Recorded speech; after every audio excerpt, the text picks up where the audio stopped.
Hey y'all, welcome back to my channel. My name is Susie and I love to share with you guys my vintage booth. I love to do thrift store shopping and thrift flips and sell the items in my booth, and I like to show you guys how I do that.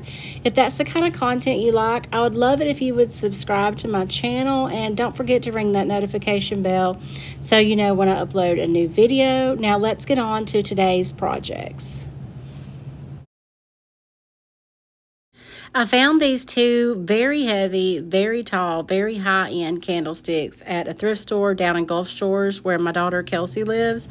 They were only $2.50, and the reason being because they both had a few little chips in them. Never fear, I'm going to paint them anyway, so I am just going to use some air dry clay to fix those spots where once it's painted you will not even be able to tell that there was a piece missing.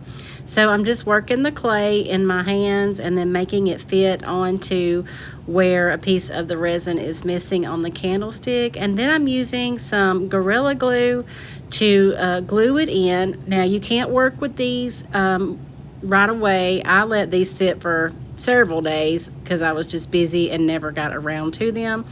And the air dry clay dried really hard, and then once I got around to it I was able to paint them. I'm going to be using the Fusion all-in-one paint in the color Chateau. I have used this color several times and I absolutely love it. I'm also using the Stallmaster or Meester, not sure how you say that, brush, pointed sash brush. It's really good for getting in all those cracks. I wish I could say that these painted up as quickly as you're seeing here, but it did take me some time to get in between all those little spirals, and I did even have to go back in with a little detail brush to get the places that this brush would not reach. So it was quite an ordeal getting these painted, but I do have to say that the end result was definitely worth it. All I have in these is the $2.50 and probably $3 or $4 worth of paint, and they have already sold. So once I get these painted with a couple of coats of the Chateau, then I'm going to come back with my little finger sander and just heavily distress. These candles are made to look distressed anyway. They had the natural like little divots in them and everything, so I'm going to go ahead and work with that and really distress these really well. And since this is Fusion paint, it does not need to be sealed. These are ready to go once I have them distressed and cleaned up like I want them. These turned out so good, and like I said, they have already sold. They are super heavy, super tall, and someone is really going to enjoy having these in their home decor.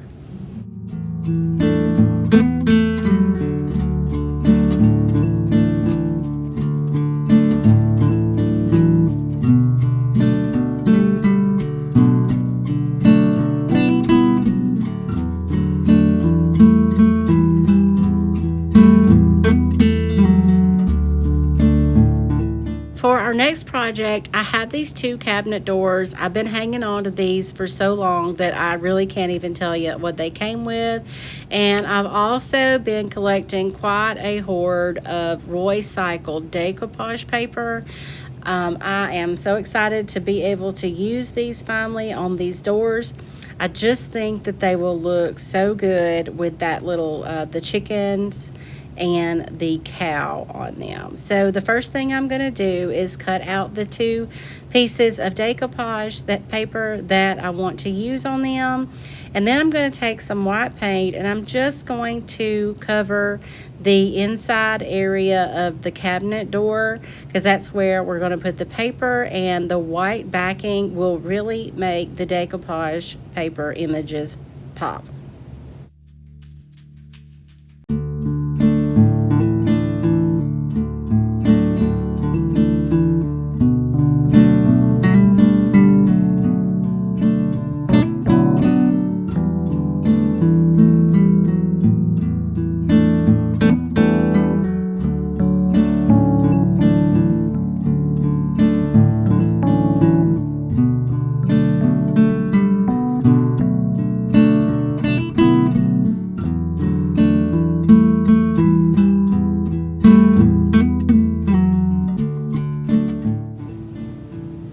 the paint is dried, I'm going to see how my decoupage paper will fit on these.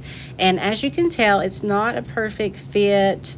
I really want to get all the top wording on there, so I'm going to have to cut off the part on the bottom, and then I'm going to take a little bit of that grain sack stripe and place it on the top. I'm going to be using Fusion Decoupage Medium on this, and I have been using this a pretty good bit lately, and I have to say I really like it way better than Mod Podge. It's not as tacky, I guess you would say. It goes on more like a paint, and it's just a lot easier to use, and I see less wrinkles. So I'm just going to take a little artist brush, and I'm going to start a little strip at the top and then work my way down. I'm going to put the decoupage transfer gel on there. Then I'm going to press my paper into it carefully and smooth out any wrinkles with my hands. Can't rub too hard. You don't want to tear your paper. And then I'm just going to repeat the same process all the way down. And once I get it all on, I'm even probably going to use a brayer on it just to press out any extra wrinkles, and then go over the top with another layer of the transfer medium. Then once you get that on, you want to put these aside and let the paper dry completely. I let them sit overnight because I usually finish a project and then go back to it the next night when I get off work.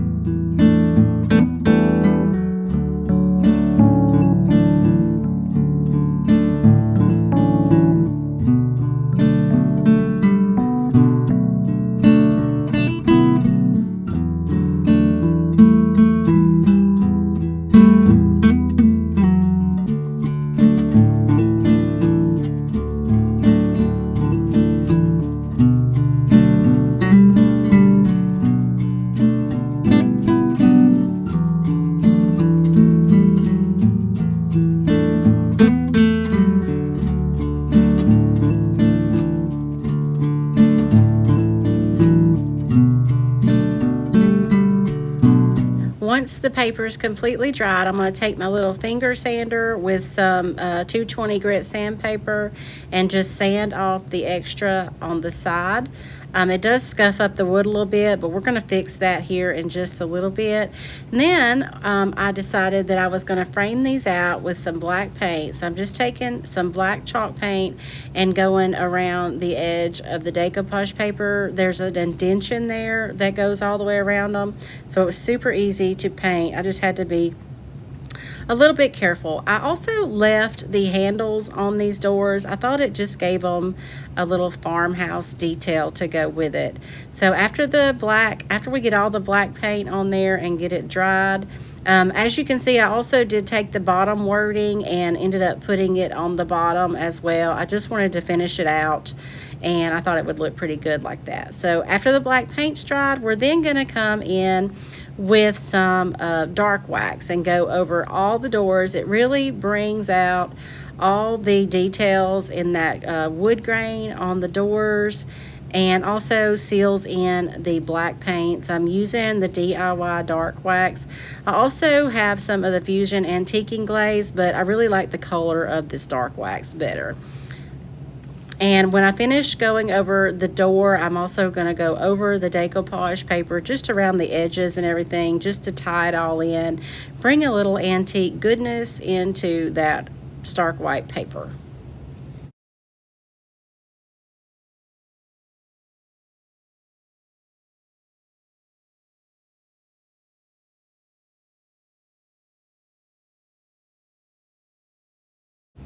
I let the wax sit on there for a few minutes and then come back with a dry paper towel and just buffed it all in really well and went over around the black paint as well as some of the decoupage paper.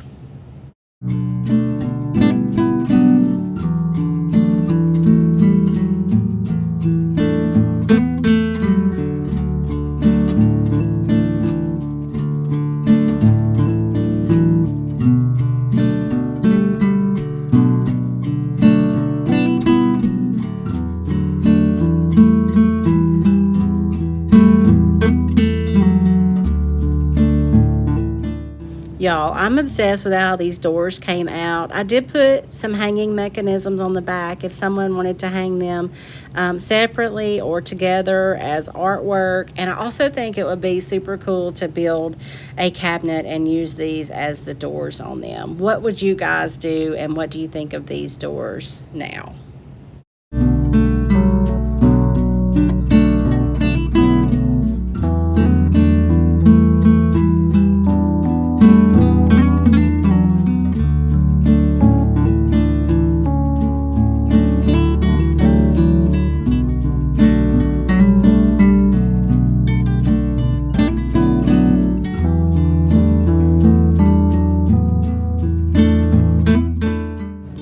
Okay, so you didn't think we were going to have a thrift flip video without having a rolling pin in it, did you? I believe this is the last one I have, so we're going to go ahead and get it made over in this video. I'm going to paint the interior of the rolling pin with a white paint. This is Victorian Lace by Fusion, and then we're going to do some more decoupaging with the Roycycled Decoupage paper.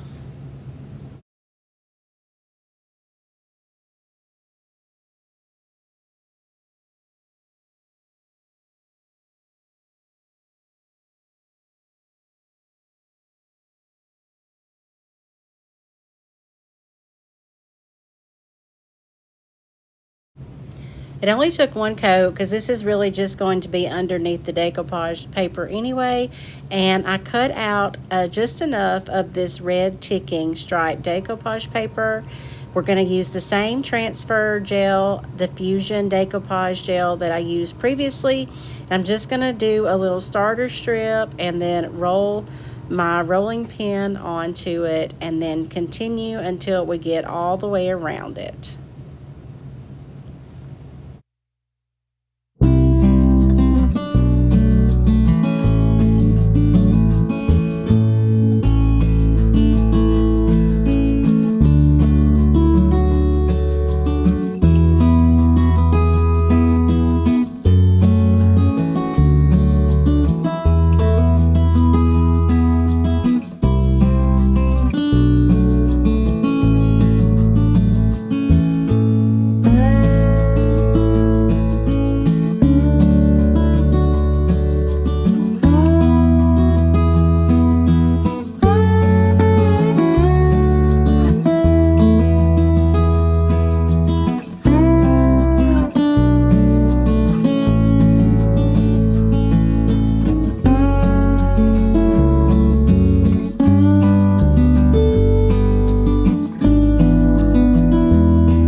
I'm just going over the top of the decoupage paper with the transfer gel, and then we're going to let that dry. And then I'm going to come back and I'm going to paint the handles with the barn red. This is a chalk paint, and I will seal it up after we get it distressed good. I just thought the red handles would go so cute with the little farmhouse vibe we're going in this video and the red ticking stripe paper. It only took one coat, and then once that's dried, I'm going to use the heat gun to speed up the drying process, and that will help with the distressing as well. I'm going to distress these, and then I'm going to seal them up before we move on to the final step in this project.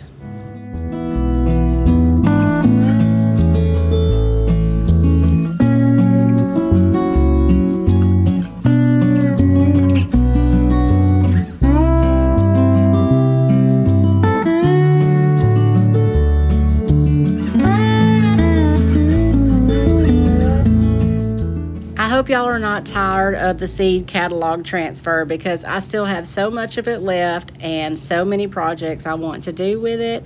I cut out a couple of the larger seed packets, and then I got these from the ephemeral melange. I wasn't sure if the first two would be enough. I did, however, end up not using the two from ephemeral melange.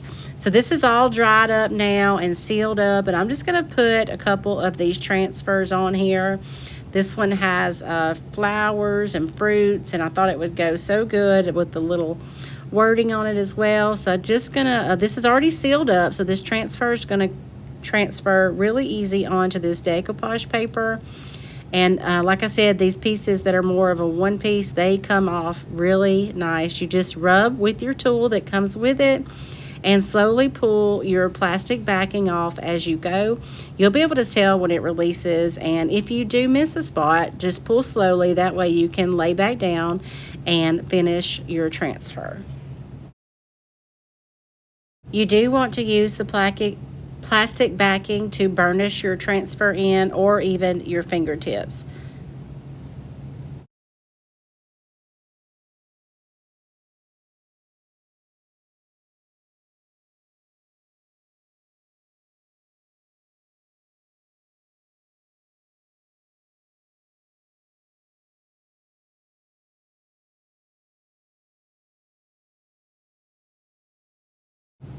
Finally, to finish this up, I'm going to distress the handles where it looks like they've been painted a really long time and seal those up, and then this project will be complete.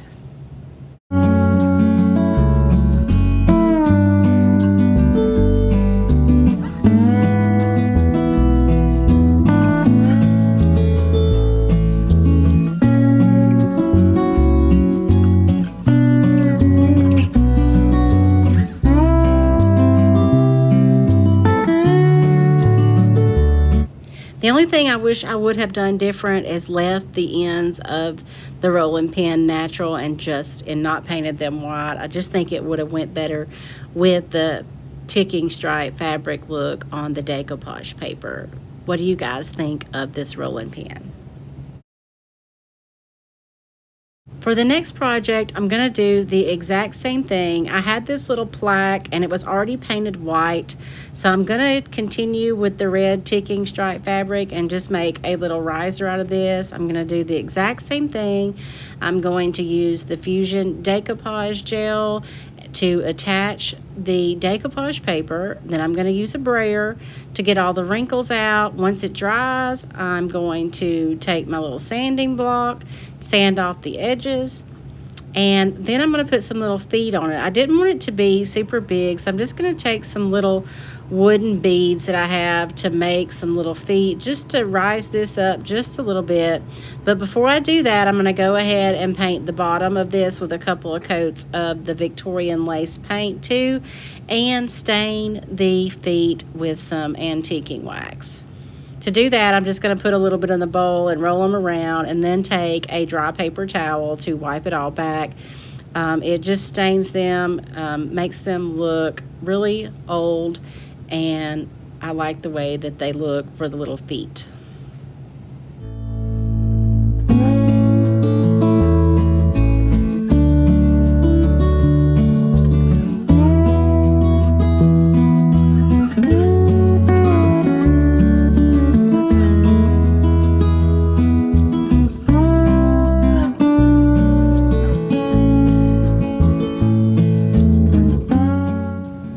To put on the little feet, I'm just going to use some hot glue. I think that will hold it as small as they are. And then finally, I'm going to use another transfer from the Seed Catalog transfer book, and then heavily distress this, seal it up, and this little riser is done. And I think it pairs perfectly with the rolling pin and all the other farmhouse designs we're doing in today's video.